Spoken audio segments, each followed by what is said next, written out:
Hey everybody, I'm back.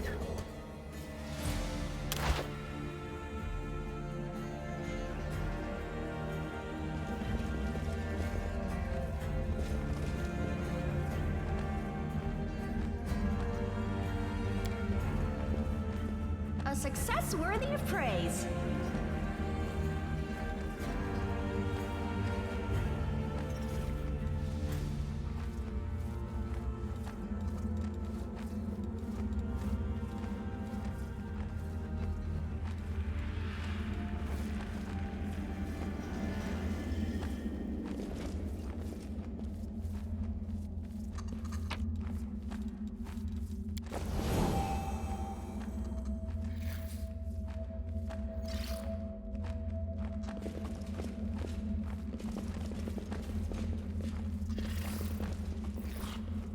Beautiful!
You should have listened to reason.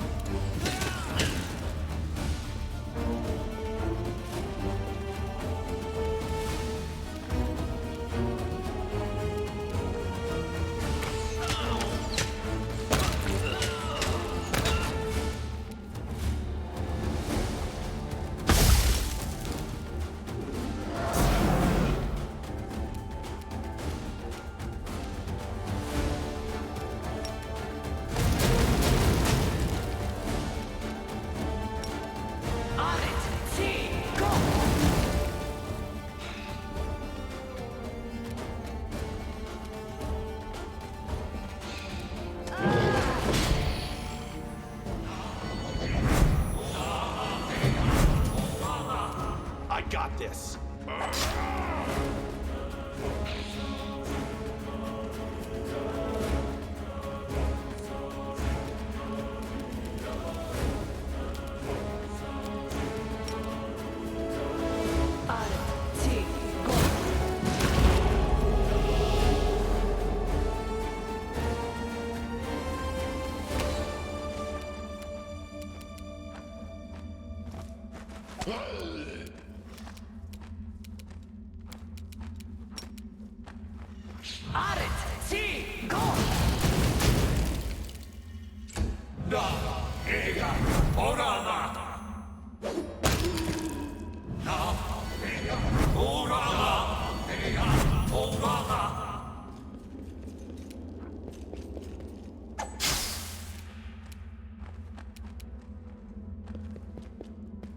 Might be trap, might be treasure.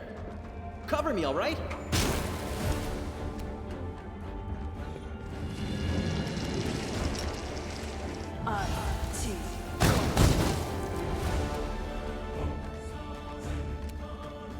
I will resist!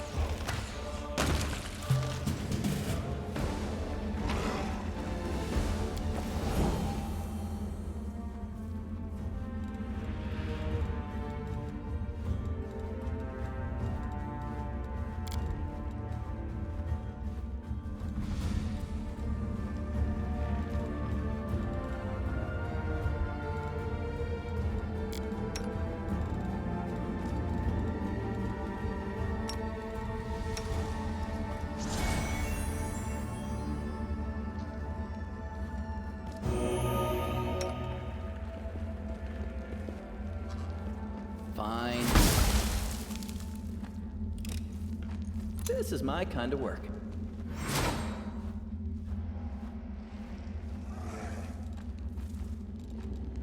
I'm here all week.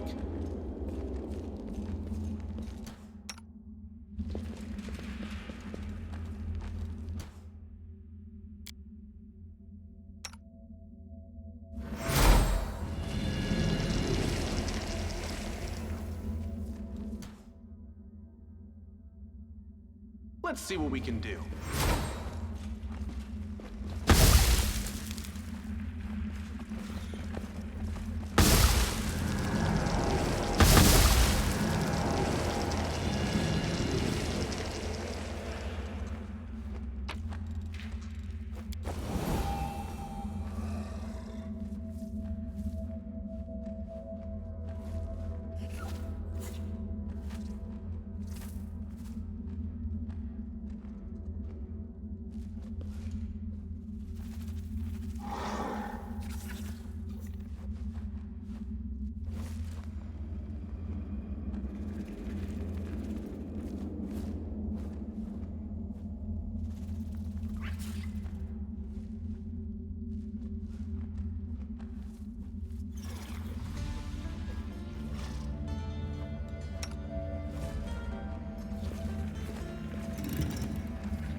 my friends.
Beautiful.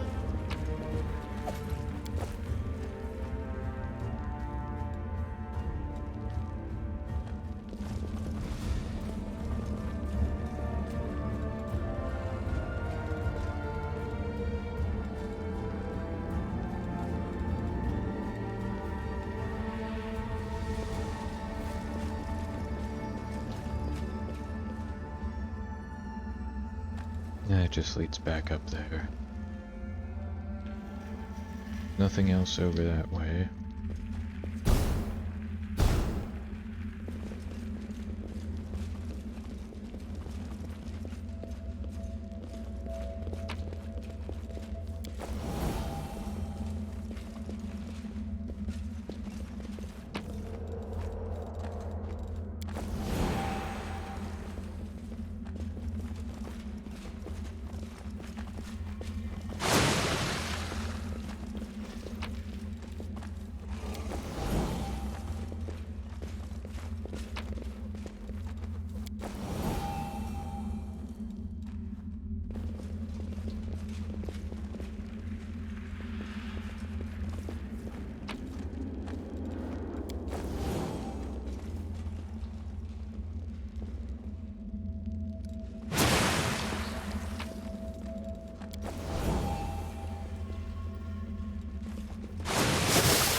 Still need one more of those gems, but where is it?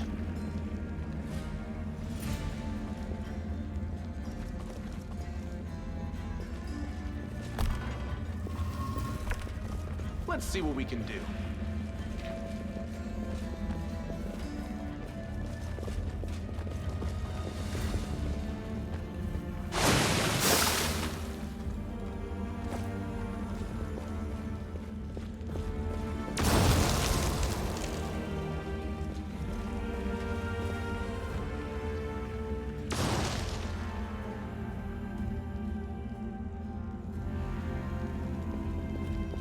Oh, this is active now.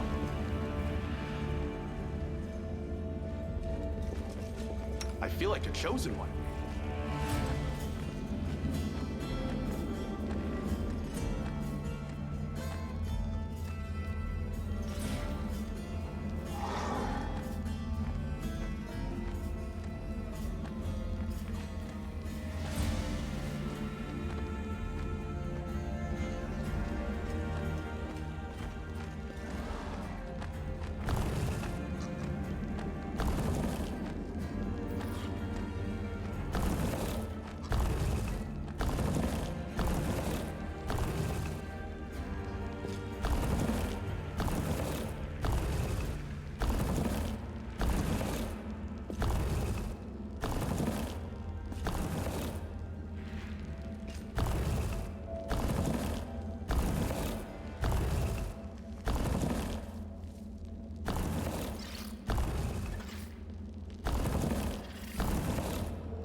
go. Do not fear! Do not waver!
Into the fray!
There it is.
Let's see what we can do.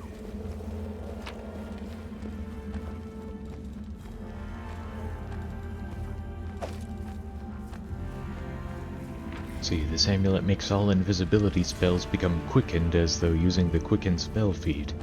In addition, whenever the wearer of this amulet attacks with a weapon for the first time in a round while invisible, the target must pass a will saving throw, DC 30, or become panicked for 2 rounds.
Pretty good, aren't I?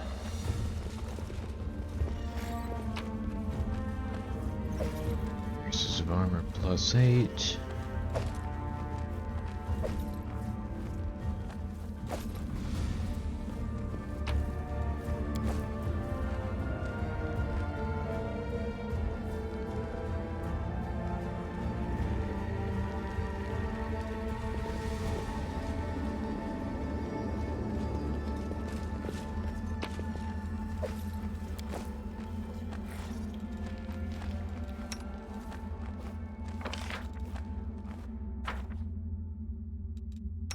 Goodness, one way or the other.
Can't make the demons wait.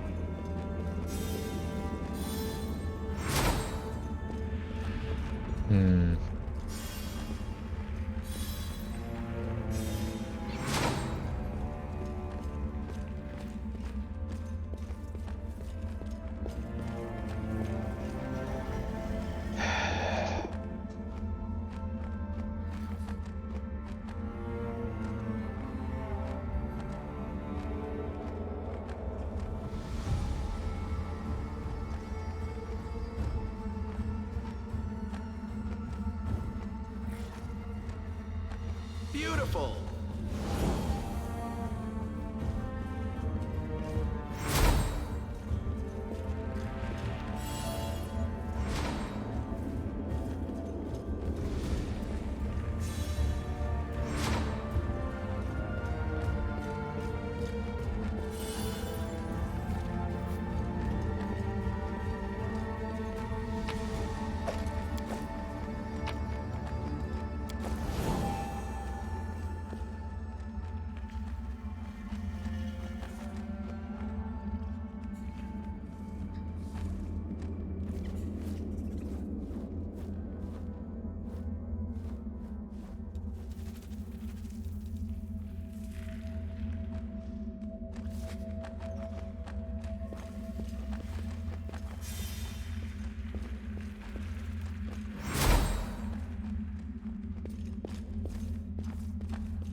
Well, that did something.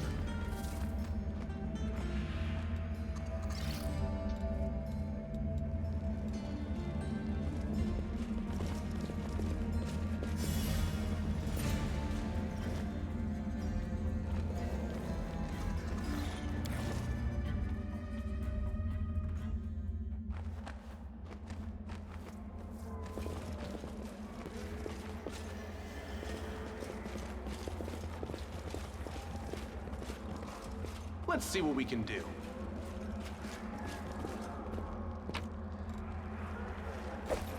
Goggles of Mind Control. These goggles grant their wearer +2 inherent bonus to caster level, and increase save DC by 2 for all mind-affecting spells the wearer casts.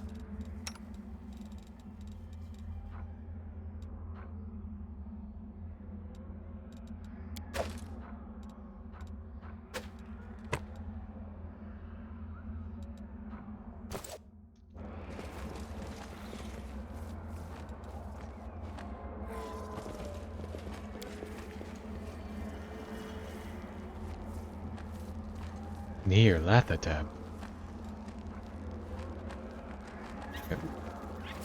Bulktma near Lathatab. Ueog at Rille. Relay? Bulktma Areshkagal. I Eyedern at Nild Rishugog.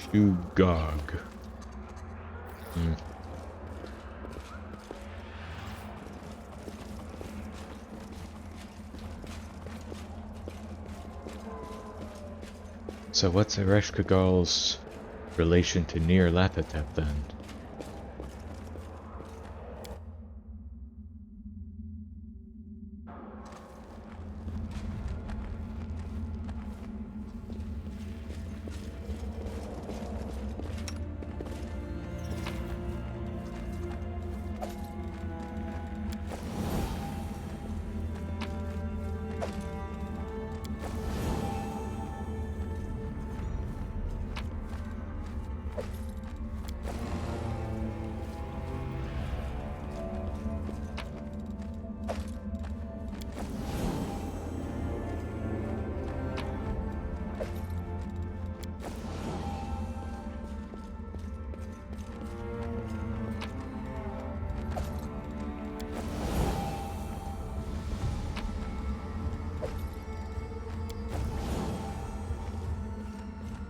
we go.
Oh, there you are. Bow, unworthy one. Bow and tremble before the great Ereshkigal. Something about this is wrong. I mean, something else besides this ridiculous demand to bow and tremble. This is not the real Ereshkigal. It's a copy, though it looks very realistic. Bow, how about this instead? Ereshkigal, is that you? Surrender or be cast aside, it does not matter. Your fate will still be the same. I'm almost positive that this is just another test. We are supposed to be nothing, and nothing cannot experience pain. Let's conduct an experiment. What will happen if you don't do anything? Let her keep hitting you and try to suffer through it. I think this will produce some very interesting results.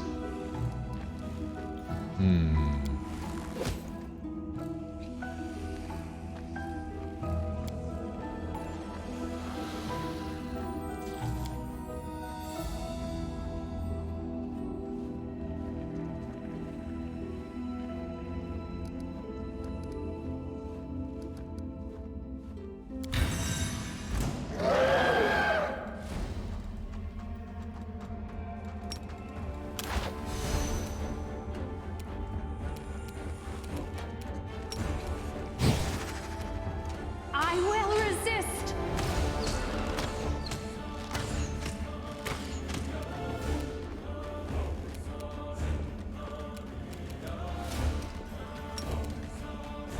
Na, Orma. I got this.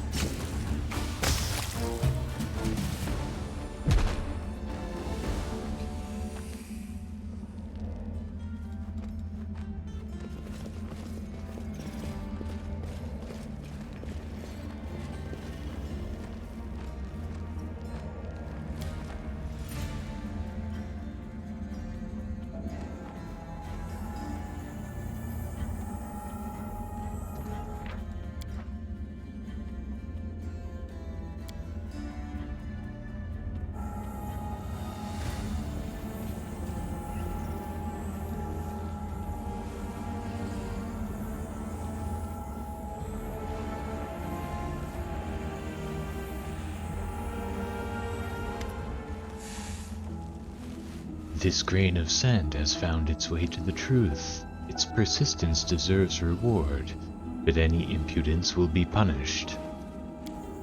Ereshkigal, I have so many questions for you. What is life and where did it come from? Who created the very first god? Which came first, the chicken or the egg? The absence of an answer is an answer too. Not every riddle needs to be solved. Some must simply be accepted. Impudence will be punished. Nenio, what's wrong with you? The faceless servants of the faceless Sphinx came to Galarian to find the worthy one and show him the way to knowledge, the path to the enigma.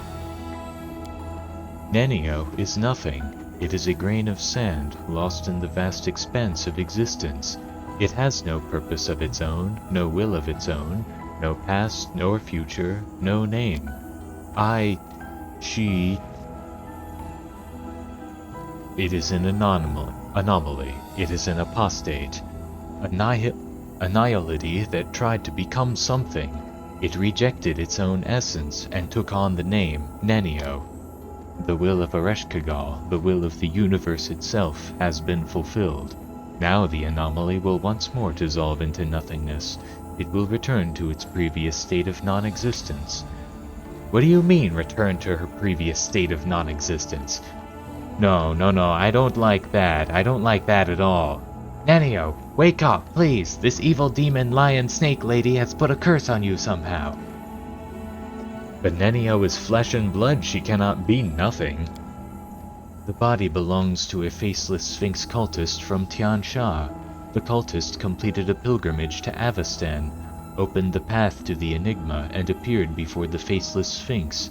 She swore an oath, rejected her own existence, and became nothing. She forgot her name and dissolved into timelessness. This cultist's body was recreated to complete a sacred mission on Galarian. The anomaly was given shape so that it could serve the purposes of the universe, but it proved to be faulty. The anomaly altered its mind, excluding everything irrelevant and replacing it with whatever it deemed interesting. It took a false name and found a false purpose. Even so, the anomaly has still fulfilled its true purpose. Everything is as the universe intended. You should take a lesson from that grain of sand. Nenio, fight her! There is no Nenio. This was a mask worn by the anomaly to give temporary shape to its nothingness. What do you want from me? Ereshkigal's will is the will of the universe. Ereshkigal reads the secrets of the universe like an open book. She does not share any knowledge. Not every riddle needs to be solved, but she will allow you to become a part of the riddle, a part of herself. She will give the grain of sand a higher purpose. She will allow it to serve a cause bigger than its tiny self. She will make the grain of sand her avatar. Power in exchange for service. Meaning in exchange for usefulness. I seriously hope you're not considering her offer. We've already had to compromise our principles before, but that was in the abyss when we had no other choice. Now we have other options. Don't accept this offer, I beg you. Demonic gifts are always tainted by the corruption of the abyss. No power is worth the loss of your soul. What will happen to Nenio? If the grain of sand needs the anomaly, it will stay. It is of no importance to the universe. Do you wish to deprive me of my free will? Will you take away everything that makes me who I am? What is free will? What is personality? They are just masks of self-deception and conceit. The grain of sand should have learned this during its time in the Enigma. The grain of sand is nothing. Nothing cannot possess anything. Ereshkigal does not take anything away, she only rewards. I reject your offer. The grain of sand's consent was needed to simplify the process. A refusal to give consent would lead to complications, but not alternatives. The grain of sand will become Ereshkigal's avatar, for that is the will of the universe.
Now,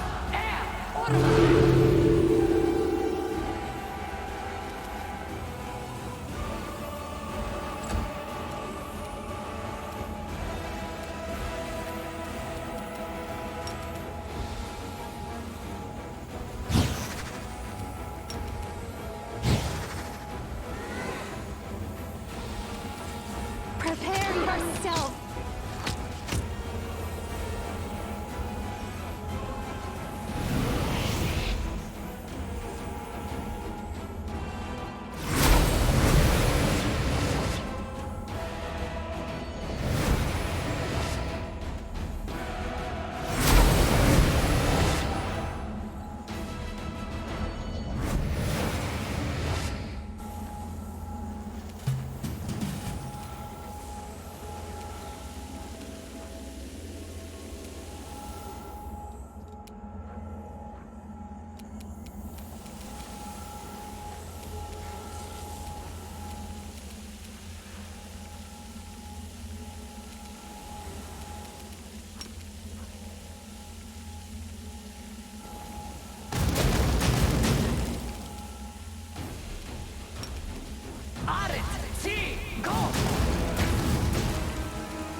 How long does that spell last?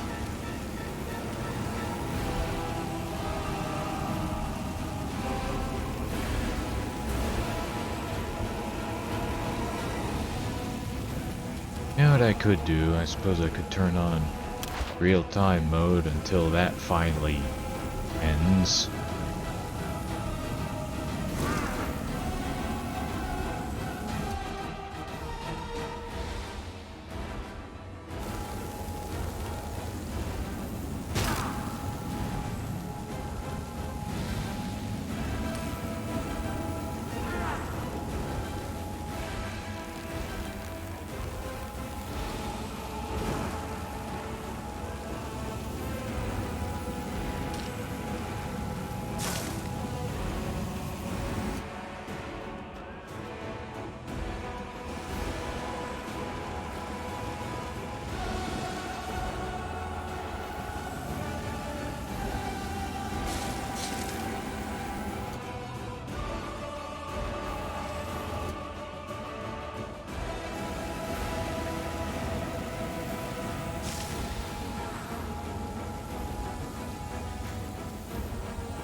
Desna, guide my hand. Surrender or else!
God damn it.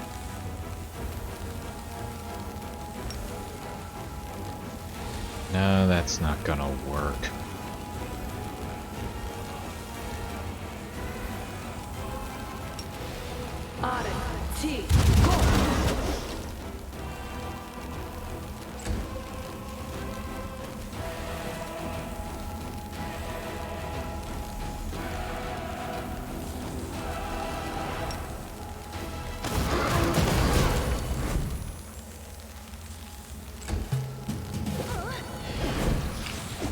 This condition is irrational. Continue fighting!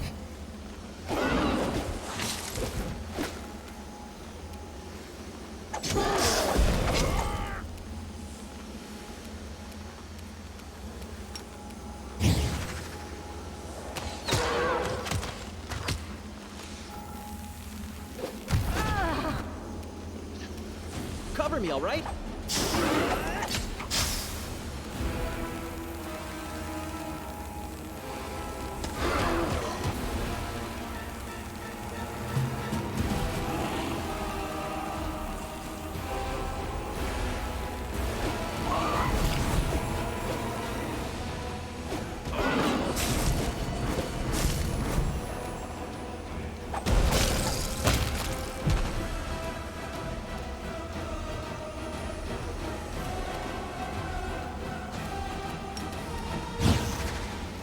Make your peace.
stabby or dash you? Why not both?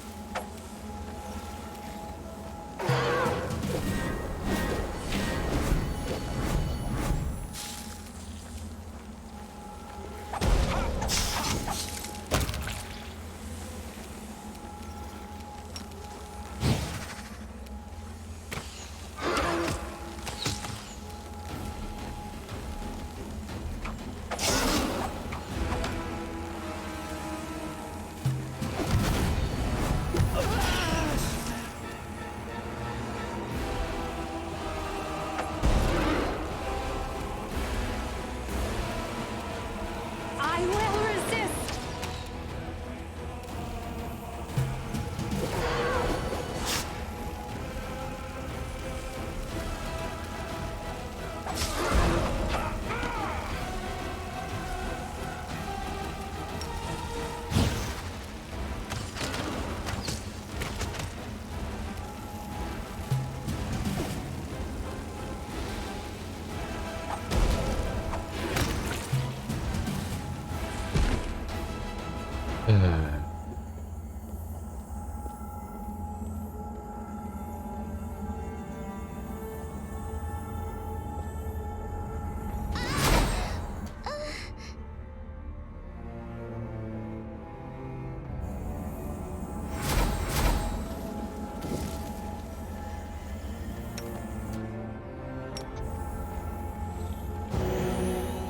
I think I can push through this.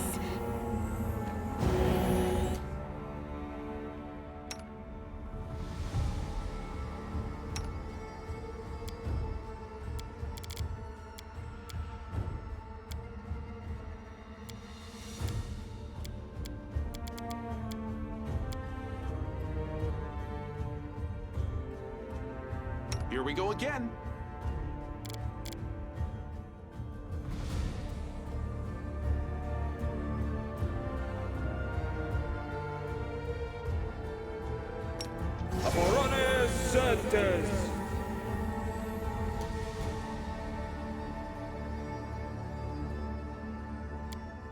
We will win this war.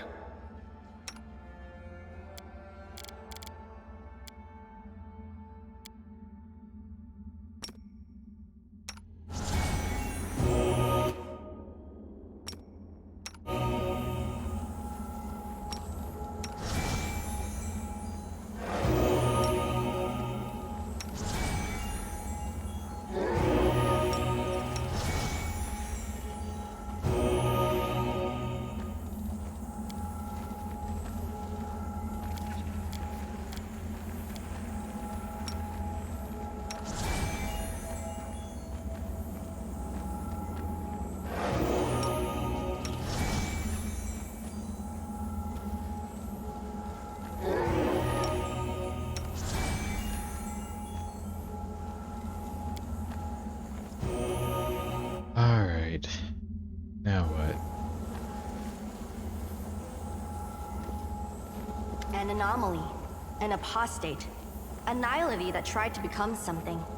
It rejected its own essence and took on the name Nenio. But this was merely a mask, a hollow shell that gave temporary shape to its nothingness. An insignificant variable in the universe's equation, an infinitesimal quantity, nothing. Is this true? It is pointless to doubt the axiom. The anomaly only exists because it is Ereshkigal's will. Your amazing ability to forget everything you consider irrelevant, is that a gift from Ereshkigal too? Knowledge and ignorance are just two spheres of the same plane. Where one of them ends, the other begins. The great Ereshkigal holds domain over both, deciding where and how one should morph into the other. Her followers possess the same powers, at least in regard to their own pitiful knowledge and memories. In its desire to become something more, the anomaly forgot everything else. And then it drew a false conclusion about its own uniqueness. Is the circle tattoo on your shoulder also related to Ereshkigal? The anomaly desired to be something instead of nothing. It tried to reject its natural state. In a twist of cosmic irony, the anomaly tried to distinguish itself as something, by marking its body with the symbol of nothing. Let's leave this place, Nenio. Nothing should remain nowhere. It should stop striving to become something.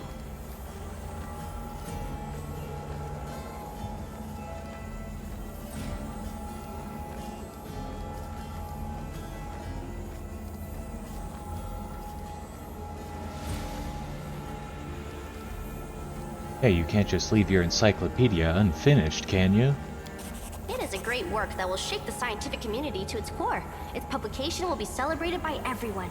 Every student, scholar, and critic.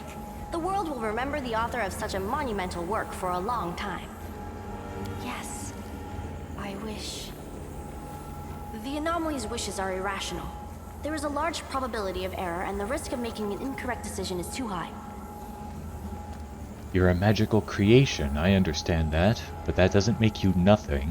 What about other magical aberrations? Take golems, for example, or elementals. What makes you any different from them? They are real, they are something. Some of them even possess the ability to think and reason. It is illogical to challenge an obvious truth. Matter changes its form and gains new characteristics. Steam can become solid ice. Iron can melt into brass. And a cloud of gas can transform into a new star. Right. Then I guess I will accept your point of view as the truth. After all, I like it more than the other one. This place is so boring.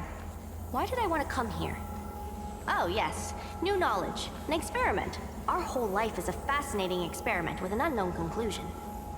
I should have known that no one was going to give me any exclusive, new, super important secret knowledge for free. Knowledge is gained through sweat, blood, pain, and experiments. All right, I think we should move on now. Lead the way, and I'll think up a new research project for us to conduct together. As for this experiment, I suggest that we consider it complete. Also, thank you, boy, for all that I remember, and for all that I've forgotten.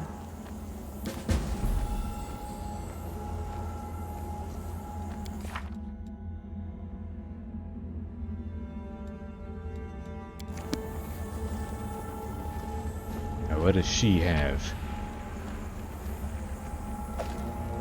Impending Eclipse. This +5 Haramaki makes its wearer immune to elemental damage for the first 3 rounds of combat. And Mask of Nothing. This cursed mask grants its wearer a +20 insight bonus on all saving throws, as well as a 50% miss chance as in total concealment, which isn't revealed by true seeing. It also grants a +3 insight bonus on all knowledge, lore, use magic device, perception, and trickery skill checks. This mask doesn't work against Ereshkigal's followers, and its wearer suffers a -6 penalties on all saves and AC while in Ereshkigal's domain. Can only be equipped by the player character.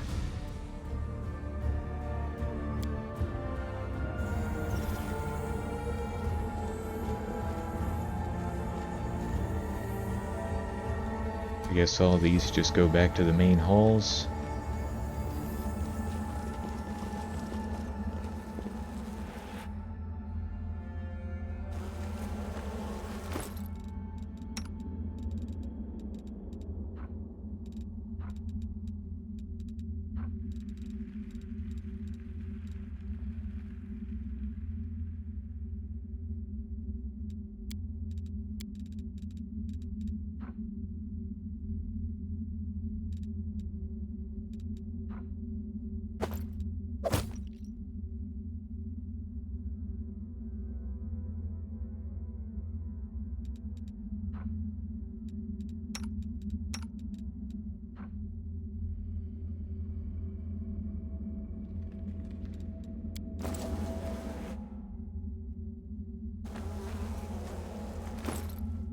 First, let's make sure that's not gonna get stuck to my face if I put it on.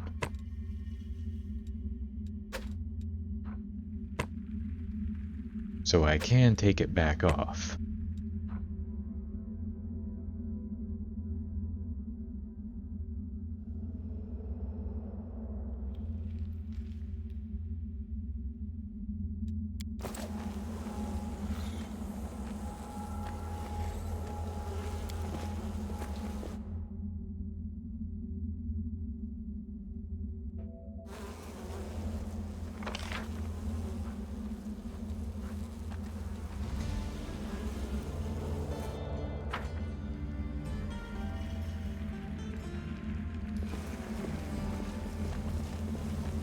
Should I?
Alright, back to Dresden.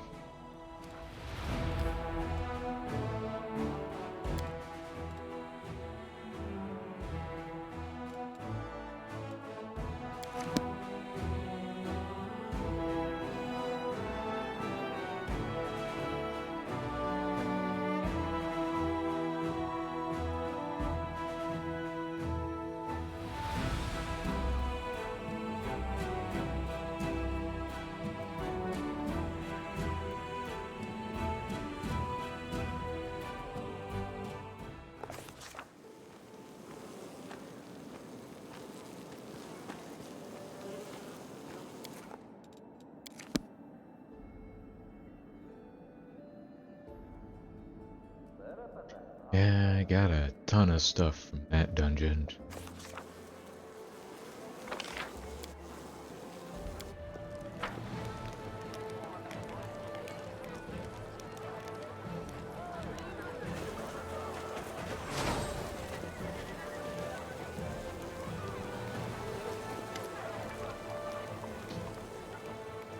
The demon squad you mentioned earlier has been destroyed. We have avenged the deaths of our soldiers.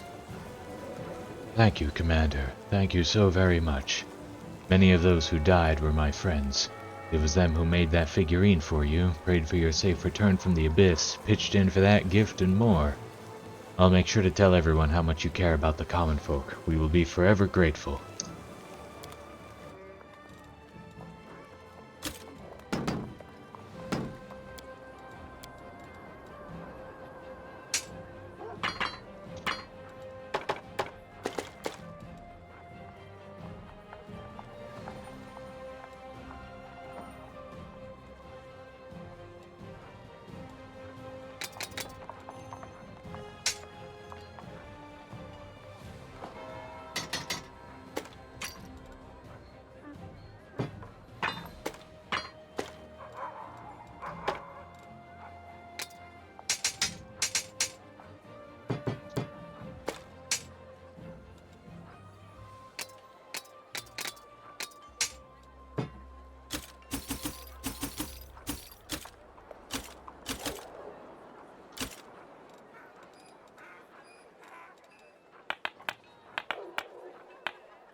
Also got some more pages for him.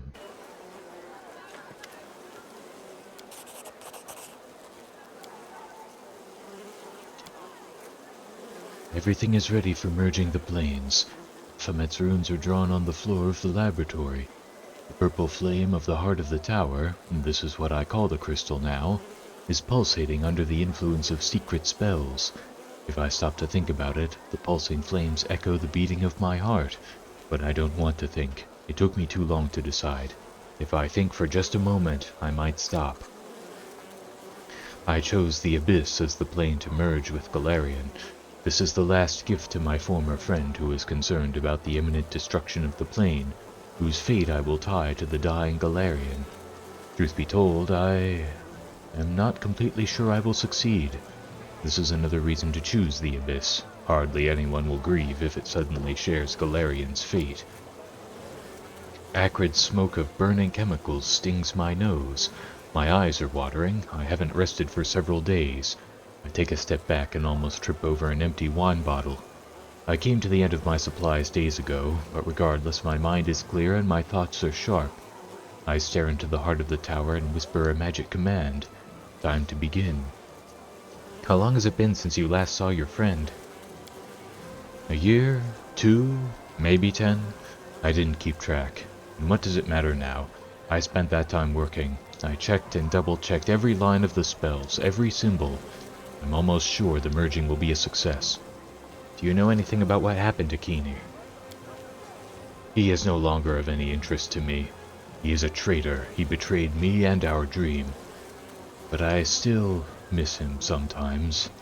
I miss the times when we were captivated by our idea and each other, when I enjoyed respect in a Lucian era, when someone needed my advice and service. Who would have thought that 17 years spent in the Abyss would be my most cherished memories? Symbol to symbol, word to word, gesture to gesture, the merging begins. I feel the wind of the Abyss on my face and smile. I can do it. I will do something no one else has ever done before. I am the last great archmage of Kyonin, but now is not the time to relax. I must keep my mind away from idle thoughts. Thoughts are also important in my experiment. My lips read one spell, my hands weave another, and I say a third in my mind. I feel pain, as if I am being torn in half.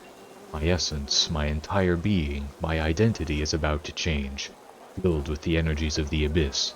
I will stop being a Galarian. I will become a new creature, half-elf, half-demon, a stranger to both planes. The fabric of the world grows thin before my eyes. I see legions of demons gnawing at each other, ripping each other's throats.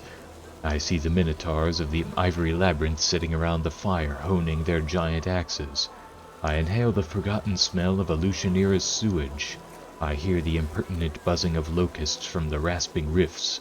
I raise my hand to complete the merge and connect Galarian and the Abyss forever.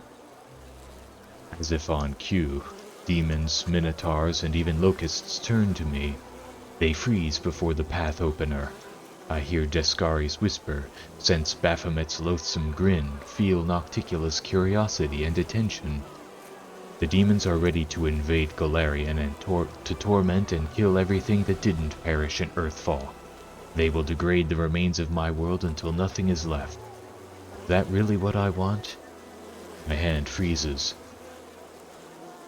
Do you want to stop the merging? I understand.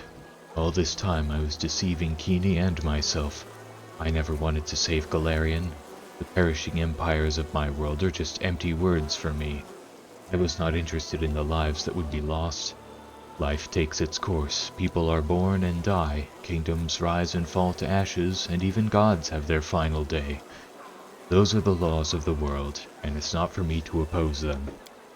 However, not a single life passes without a trace. Not a single person disappears. Not a single people disappears completely.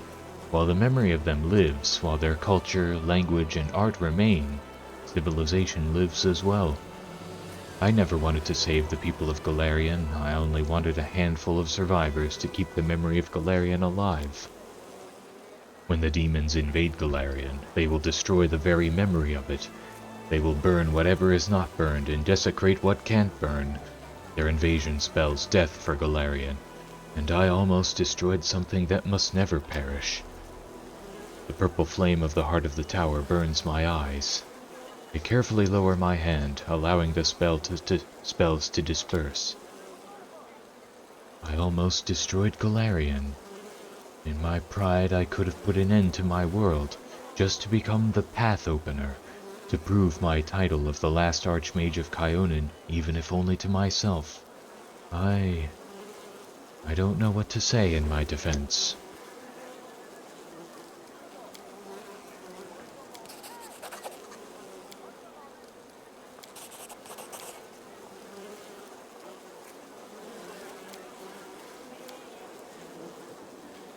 Mask of Nothing. Such a simple mask and so much power in it. Frightening, supernatural power. I fear that even my thirst for knowledge is no match for the secrets of this mask. Shall we? See if you can find out anything about this mask. I see darkness. Endless, total, and empty. I don't know what it is. I can't make it out. Flash, a flow of power, the birth of something I cannot fathom. I hear a wild roar rising from the depths of emptiness, resonating with flashes of light. If I had ears, I'd be deaf. If I had eyes, they would burn. But I'm just a grain of sand in the middle of nothing, with no will, no goal, no name. I do not understand exactly what it is I saw, and I do not want to. Not all riddles need to be solved. Some you just accept.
Alright.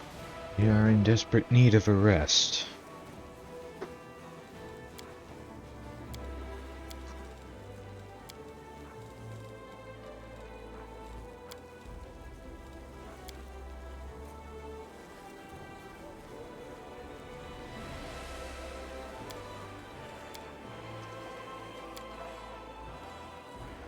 Why do mortals always leave the ones they love? Isn't being with the people you love the ultimate happiness? Are we built to be happy? The way I see it, we're born so that we can spend our whole lives floundering and trying to loosen the garrote of unfulfilled desires that's wrapped around our throats.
A follower of the goddess Milani has arrived in Dresden in secret and committed a murder. His victim was an officer from Gault who had run from the revolution. Next to the body they found a note that read, "Everyone will pay," and a list of future victims that included several other officers. They deny being involved in anything. It's diplomacy points, leadership points.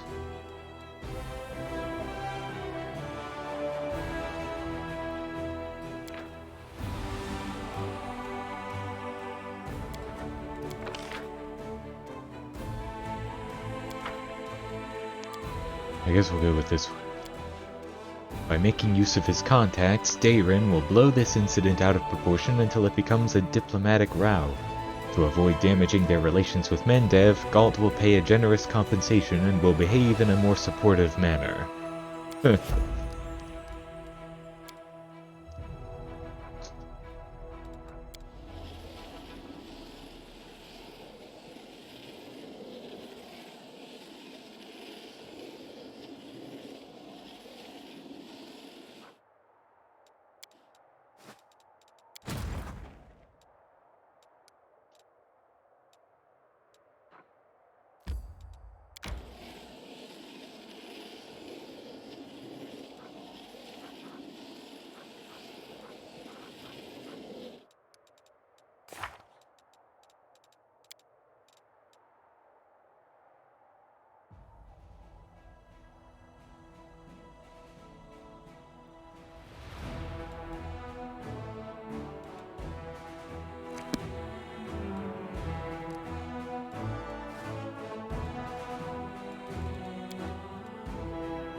If you don't manage to kill yourself doing one of your experiments, somebody else will definitely do it for you.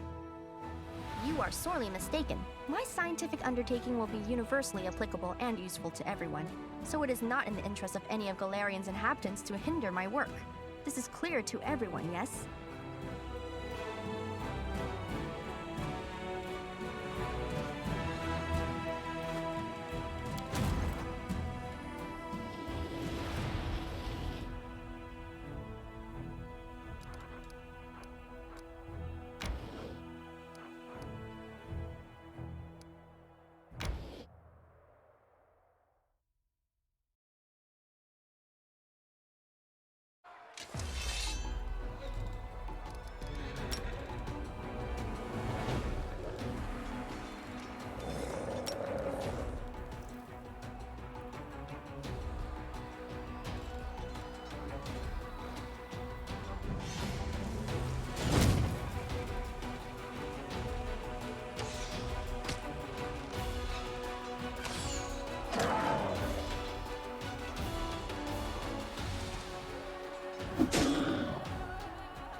Well, shit.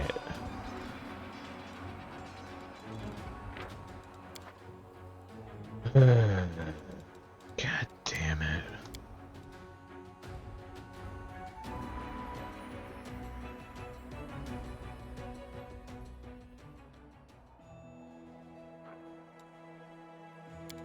Now what?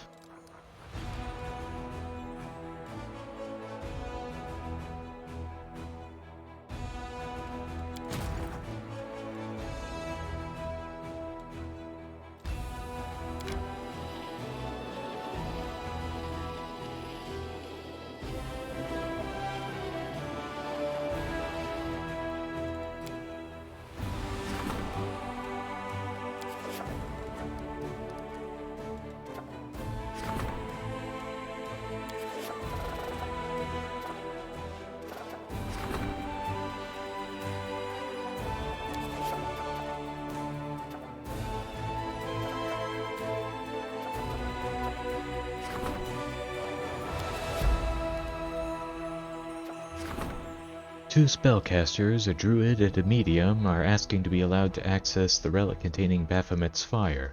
Their rituals will empower the relic, but the commander will have to choose who gets the right to approach the dark flame of the Lord of Beasts. The shirt makes all the wearer's fire spells deal additional 4d6 of fire damage while making them suffer a -2 penalty to AC. Whenever the wearer of this shirt kills an enemy with a fire spell, they gain immunity to ability damage, and their mental ability scores are increased by 6 for 3 rounds. In addition, all the wearer's allies deal additional 3d6 fire damage on successful attacks with weapons for 1 round.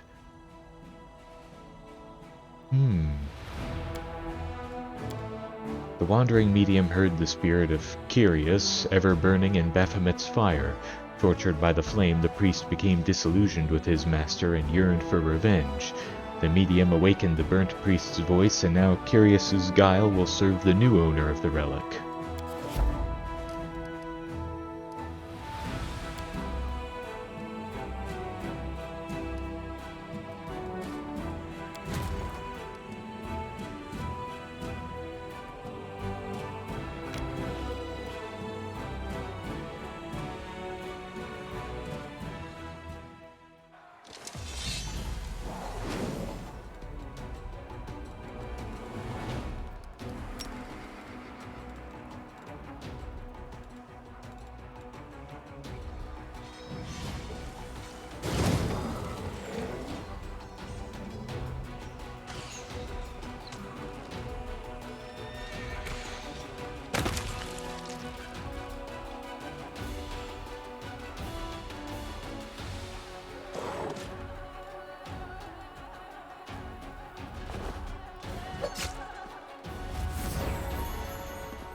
army of Baphomet's furious warriors was reduced to dust by the Crusaders. Their leader couldn't believe he'd lost till the very end. Even as his life was bleeding out of him, he kept staring at the unholy relic in his hands, astonished. The prisoners have said that this relic, intended to bring death to mortals, was apparently granted to him by Baphomet himself. This +5 adamantine breastplate grants its wearer immunity to fatigue and exhaustion effects.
This mining settlement, built by the gold mines, wasn't ravaged by demons. A flock of corrupted demons who allowed greed and demonic energy to taint their hearts killed all the mortals and feasted on their bodies. In the darkness of the mines, they were laying on the heaps of glinting ore until the Crusaders came along and brought retribution to them.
Demon cultist fought to the last, using her charms to dominate and kill many soldiers. While examining her corpse, the cleric found a decorated pin in her hair, which emanated with dark energies. The officers decided to send the terrible trophy to the commander so that he could decide its fate.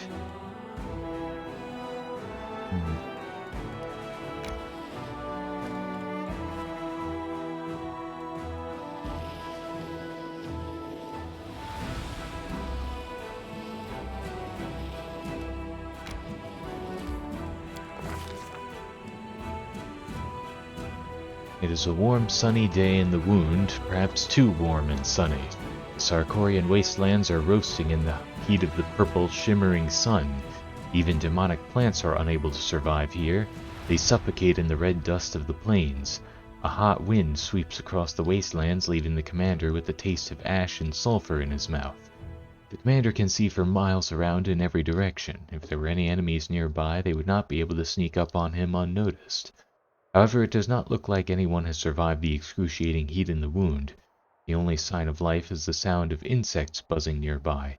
Their chittering noises sound like harsh, rasping laughter. The heat causes the air to shimmer slightly, and through the haze the commander notices the walls of a city rising up a short distance from the road. Is this a lost Sarkorian city, a demonic trap, or just a trick of the mind? The walls look real, but perhaps they are only a mirage. The commander just realizes that it is impossible to tell from this distance, so he decides to explore the mysterious city. Walls are partially buried in red sand, and as the commander draws closer, he realizes that this is not a city, but the sun-bleached remains of a Sarkorian settlement. The buzzing grows louder, and the commander can see Vescavers perched on the stone slabs as they bask in the sun. The husks of their dead kin crunch beneath the commander's feet with every step. The commander notices rotten wooden pillars covered in faded Sarkorian runes. The tops of the pillars have been gnawed into sharp points, making them look like long wooden stakes. The highest of these pillars seems to be a signpost in the middle of what used to be a busy crossroads. The passage of time has worn away all but 3 words on this signpost: square, marketplace, and gem.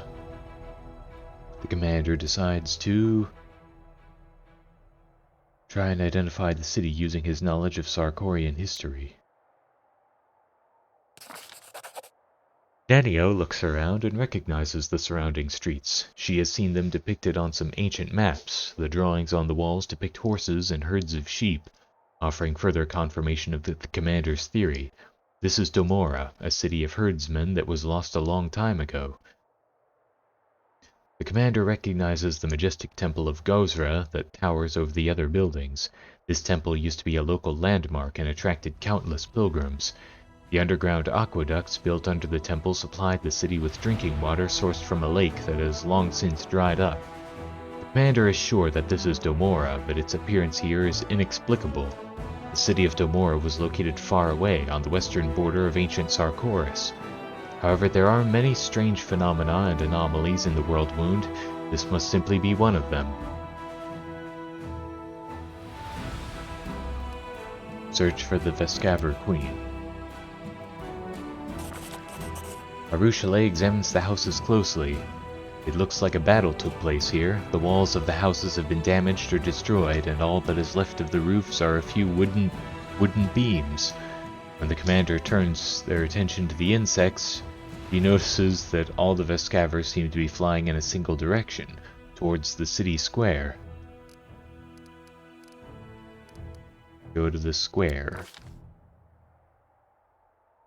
The winding street that leads to the square is lined with partially destroyed houses. Many of them only have 3 walls, and others are nothing more than piles of rubble. The commander notices more and more Vescavers flying around, and the air is filled with a strange, acrid smell. The square is completely empty, but the doors of Gozra's temple swing open. A woman emerges through them and begins to limp toward the commander. She is stripped to the waist, and it looks as though insects are squirming beneath her skin. Livor mortis has discolored her withered, shriveled flesh, turning it a blotchy purple color. She opens her mouth to speak, but the words come out in a low buzz that is neither masculine nor feminine. Verbovezer welcomes you, esteemed guest. Please make yourself at home. The woman falls silent and then collapses to the ground. A small swarm of Vescavers flies out of her motionless corpse. The insects hover near the commander as if waiting for him to follow them. The commander decides to follow the swarm. The swarm flies through the air, unhindered by the obstacles on the ground. The commander has to climb over debris and walk through partially collapsed buildings to follow the buzzing insects. Finally, the swarm flies down into a blissfully cool, dark hole beneath one of the walls. It does not look large enough for a person to fit through. The commander decides to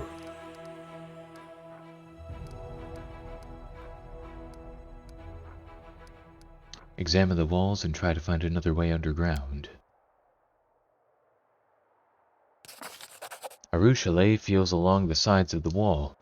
and finds a hidden door. She presses a nearby stone, triggering a mechanism that causes the door to swing open with a creaking sound.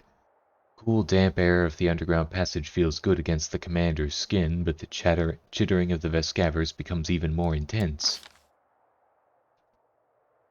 The commander finds himself in a labyrinth of underground passages. These are obviously not natural caverns, although the stonework of the underground aqueduct, quite a rarity for Sarkoris, is almost completely hidden under a layer of swarming Vescavers. The walls, the ceiling, and the floor squirm and move like the bowels of a living creature. The insects block all the passages except for one, and this passage is growing smaller by the minute, prompting the commander to move faster. The passage ends abruptly, and the commander finds himself staring down into a huge well. The passage is dimly lit, but the bottom of the well is lost in impenetrable darkness.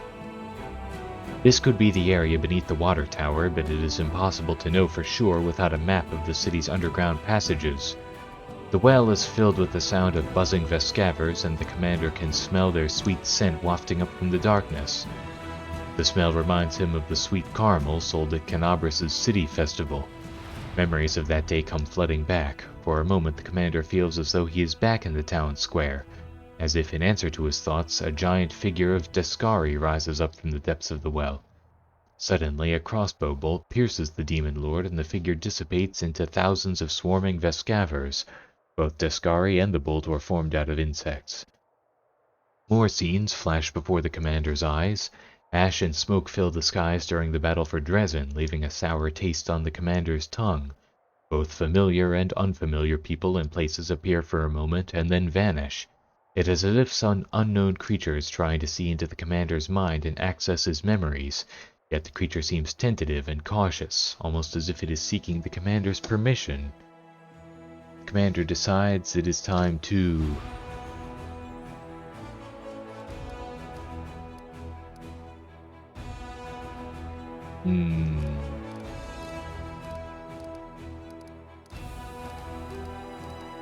Allow the hive mind of the Vescavers into his consciousness?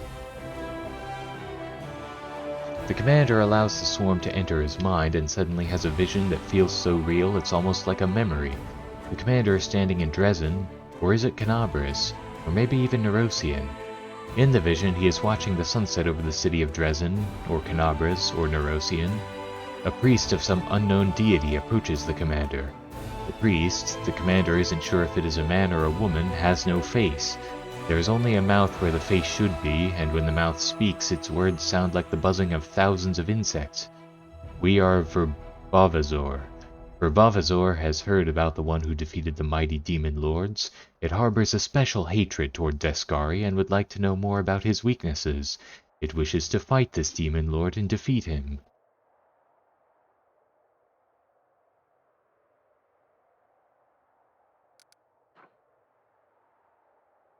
Commander agrees to tell Verbavazor about his encounters with Descari, Baphomet, and their servants, but keeps some of the key details secret. Day passes into night, and then night becomes day. Verbavazor thanks the commander politely for telling the truth and promises to help the commander in battle if he continues to be a good ally. Verbavazor assures the commander that it will remember his scent and come when needed. The commander chooses to... accept the swarm's help? The swarm swells in size and gently lifts up the commander, carrying him from the depths of the well into the light. As soon as the commander touches the hard, parched earth, the swarm of insects recedes. As the commander passes by the residents of the city, they twitch and move like puppets on a string. He hears the crunch of bone and the squelch of internal organs as their bodies contort into strange, unnatural obeisances. The commander has undoubtedly gained a reliable new ally in the World Wound.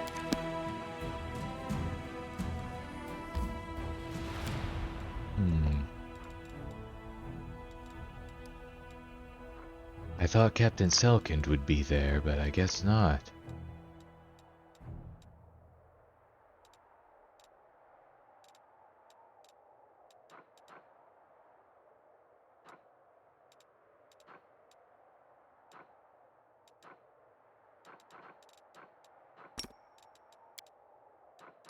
Well, anyway, I think I'll leave it there for now. .